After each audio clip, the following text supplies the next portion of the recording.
안녕하십니까. 신현진의 신경안과. 신경안과 검사에는 어떤 것이 있을까요?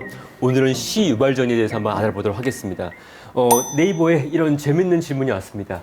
시력장애 중에 시력장애 판정 시 시유발 전이도 검사를 진행한다 들었습니다. 그렇다면은 요 시유발전이 검사 하나만 가지고 시력 상실 정도 원인을 진단할 수 있을까요? 이런 질문이 있는데요.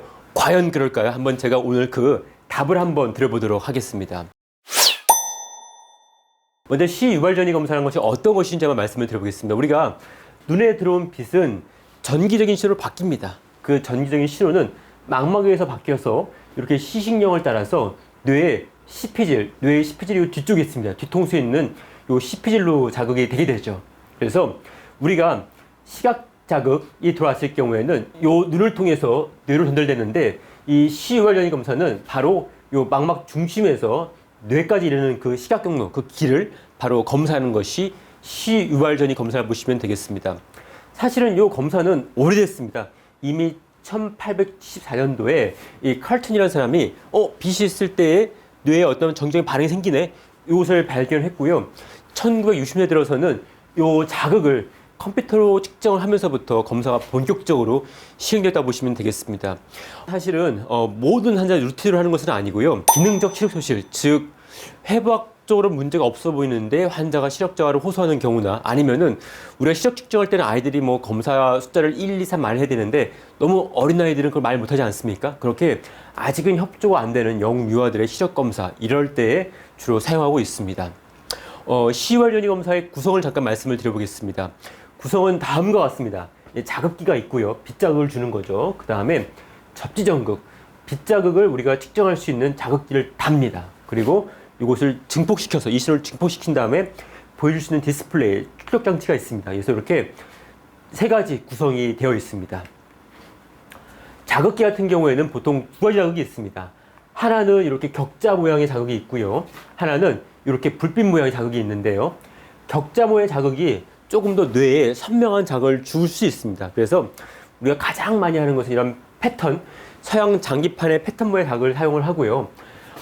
하지만은 어떤 경우에는 이 패턴을 볼 수 없을 정도로 시력이 매우 안 좋거나, 아니면 이제 꼬마 아이들 같은 경우에는 산만할 수 있기 때문에 이걸 보지 못하고 자꾸 두리번 걸릴 수 있습니다. 이런 경우에는 이 자극을 보지 못해도 우리가 검사가 가능한 이 플래시 자극, 불빛이 팡팡 터지는 거죠. 그래서 시선을 딴 데 봐도 어느 정도 자극을 우리가 줄 수 있는 이런 플래시 자극을 사용할 수 있고 그렇습니다. 그래서 보시는 것처럼 우리가 접지전극은 콧불이, 여기 코등과 이마 사이 콧불이하고 그 다음에 요 뒤통수 있죠. 요 뒤통수에 자극을 붙이게 됩니다. 이렇게 접지전극을 뒤통수에 붙일 수가 있고요. 그러면 요 앞에 붙인 접지전극하고 요 뒤에 붙인 접지전극의 그 전기 활성도의 차이가 바로 시유발전이로 기록되는 거라고 보시면 되겠습니다. 그래서 출력 장치에서는 이런 파형으로 기록이 되게 되고요. 직접 제가 한번 하는 것을 보여드리겠습니다. 뒤통수하고 머리에 접지전극을 붙이고 있고요. 이렇게 자극기를 쳐다보고 있습니다. 모니터를 보고 있으면은 이렇게 왔다 갔다 하면서 자극을 주고요. 그것이 이 디스플레이로 그 전기 반응이 나오는 것을 볼 수가 있습니다. 그렇다면 이런 시유발전을 우리가 어떻게 해석할 수가 있을까요? 아까 말씀드린 것처럼 자극이 두 가지입니다. 하나는 불빛이 팡팡 터지는 빛자극과, 다른 하나는 이 서양 장기판이 왔다 갔다 하는 체크 자극이 있는데요. 이 자극 종류에 따라서 파형이 조금 다릅니다. 그래서 먼저 이것은 섬광 자극, 빛자극, 플래시를 탁탁 줬을 때 파형인데요. 보시면 이제 M자로 나타납니다. M자로 나타나고요. 여기 보시면은 이제 N은 음성파, 네거티브, 그다음에 P는 파시티브, 양성파를 뜻하는 것이고요.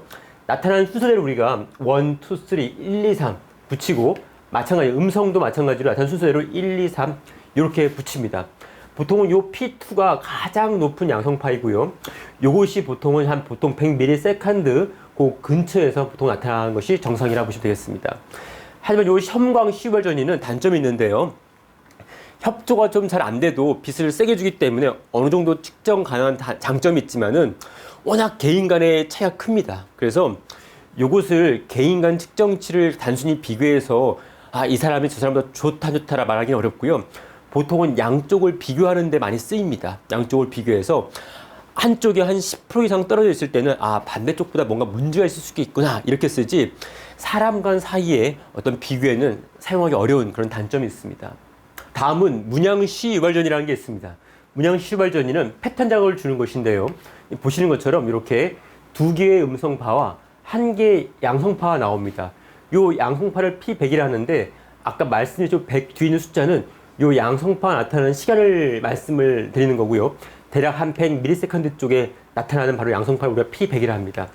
요 문양시 유발전이 검사의 장점은 검사가 되게 일정합니다. 그래서 사람 간 사이에도 비교가 가능하고요. 검사가 굉장히 재현성이 높은 것이 바로 큰 장점이라고 보시면 되겠습니다. 우리가 해석할 때는 크게 잠복기하고 또 진폭, 또 양안의 비교, 요 세 가지를 하게 되는데요. 보시는 것처럼 진폭이라는 것은 요 양성파, 최대 양성파 바로 직전에 있는 음성파하고 양성파 간의 요 높이 차이입니다. 높이 차이고요. 잠복기는 최대 양성파가 나타날 때까지의 걸리는 시간을 바로 잠복기라고 하는데요. 그래서 우리가 시유발전이에서 이상이 있다라고 하는 것은 이렇게 진폭이 줄거나 아니면은 여기 잠복기가 늘어났을 때 우리가 이상이라고 보통은 말을 할 수가 있습니다.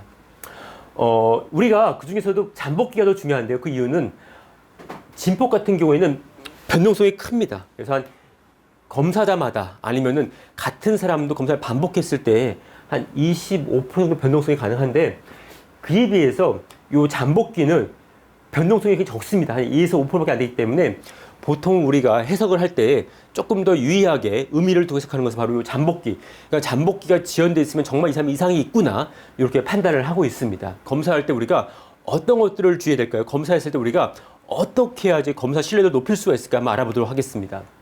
먼저 굴절 교정을 해야 됩니다. 저 같은 경우도 지금 안경을 끼고 있는데요. 이렇게 굴절 이상 근시나 난시가 있는 경우, 이런 것들을 이제 안경을 끼고 검사해야지 더 잘 보이지 않겠습니까? 또 한 가지 물어보시는 것들이 요 시유발전이 검사를 할 때 산동을 하나요? 물어보는데, 보통은 산동을 하지 않고 검사합니다. 즉 동자를 키우지 않고 일반적인 자연 상태에서 검사하기 때문에 검사 후에도 바로 운전이 가능하신데요. 이유는 그렇습니다. 동공 크기에 따라서 검사 결과 영향을 받는 거죠. 동공이 큰 경우에는 빛이 더 많이 들어오고요. 동공이 작은 경우에는 빛이 더 적게 들어와서 이 잠복기가 지연됩니다. 따라서 우리가 가장 일반적인 어떤 내추럴한 상황에서 검사해야 하기 때문에 일반적으로 산동 없이 자연 동공 상태에서 검사를 하고 있습니다. 단안을 검사하는 것이 원칙이기 때문에 한눈 한눈씩 검사하기 때문에 한눈을 잘 가려야 됩니다. 그래야지 한눈 검사할 때 반대쪽 결과가 영향을 미치지 않을 수가 있고요. 그리고 막 움직이면 안 됩니다. 움직이면은 몸에 나타나는 여러 가지 근전도가 섞이기 때문에 노이즈가 생깁니다. 그래서 움직이지 않고 자연스러운 편안한 상태에서 검사를 받는 것이 중요합니다. 그걸 보시면은 여기 가운데에 중심점, 주시점이 있는데요. 여기를 잘 보고 있어야 합니다.